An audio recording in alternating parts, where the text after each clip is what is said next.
যোৱাকালি যি আকস্মিক আমি এটা খবৰ পালো, সেই খবৰ আমাৰ বিশ্বাস আজিও হোৱা নাই।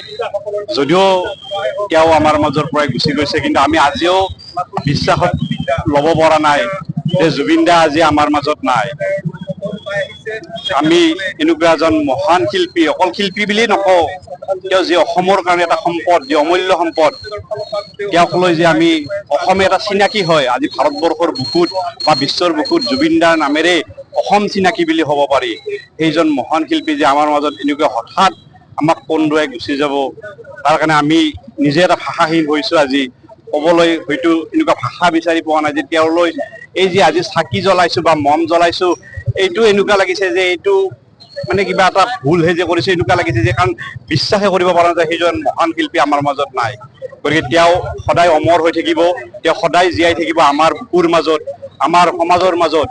আজি সেই উদ্দেশ্যে নলবাৰী বড়ো মছজিদ চকত বৰমা ৰোডৰ লগতে গোটেই আমাৰ মুছলিম সমাজ, উদীয়মান যুৱকসকলে আজি তেখেতৰ ফটোত আমি পুষ্পাঞ্জলি অৰ্পণ কৰি মমবাতি জ্বলাও।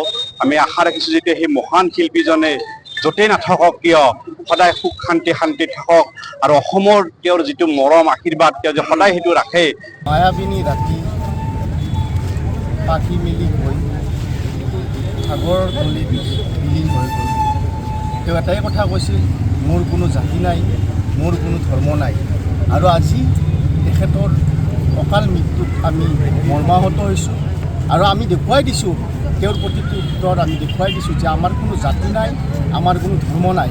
সেয়েহে আমি সকলো ৰাইজ, আমাৰ মুছলিম, হিন্দু, গৰীব, ধনী, দুখীয়া সকলোবোৰ আমি ওলাই আহিছোঁ কেৱল এটাই, তেখেতৰ শান্তি হওক, স্বৰ্গগামী হওক, এইটোৱে কামনা কৰিছোঁ।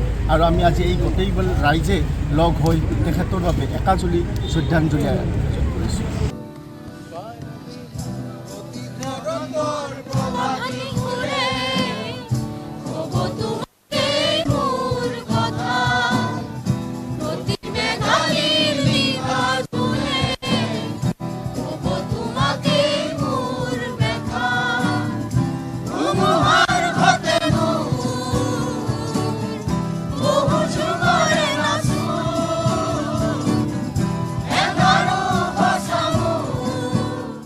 যোৱাকালি যি আকস্মিক আমি এটা খবৰ পালো, সেই খবৰ আমাৰ বিশ্বাস আজিও হোৱা নাই।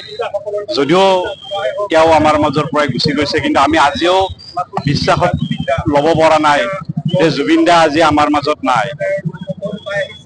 আমি এনেকুৱা এজন মহান শিল্পী, অকল শিল্পী বুলিয়ে নকওঁ, তেওঁ যি অসমৰ কাৰণে এটা সম্পদ, যি অমূল্য সম্পদ, তেওঁক লৈ যে আমি অসমে এটা চিনাকি হয়, আজি ভাৰতবৰ্ষৰ বুকুত বা বিশ্বৰ বুকুত জুবিন দাৰ নামেৰে অসম চিনাকি বুলি হ'ব পাৰি।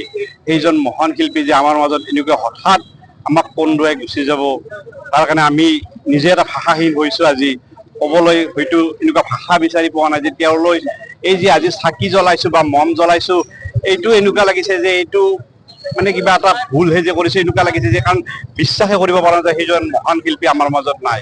গতিকে তেওঁ সদায় অমৰ হৈ থাকিব, তেওঁ সদায় জীয়াই থাকিব আমাৰ বুকুৰ মাজত, আমাৰ সমাজৰ মাজত। আজি সেই উদ্দেশ্যে নলবাৰী বড়ো মছজিদ চকত বৰমা ৰোডৰ লগতে গোটেই আমাৰ মুছলিম সমাজ, উদীয়মান যুৱকসকলে আজি তেখেতৰ ফটোত আমি পুষ্পাঞ্জলি অৰ্পণ কৰি মমবাতি জ্বলাও। আমি আশা ৰাখিছো যে সেই মহান শিল্পীজনে য'তেই নাথাকক কিয় সদায় সুখ শান্তি থাকক, আৰু অসমৰ তেওঁৰ যিটো মৰম আশীৰ্বাদ তেওঁ যে সদায় সেইটো ৰাখে। মায়াবিনী ৰাতি পাখি মেলি গৈ সাগৰৰ তলি বিলীন হৈ গ'ল।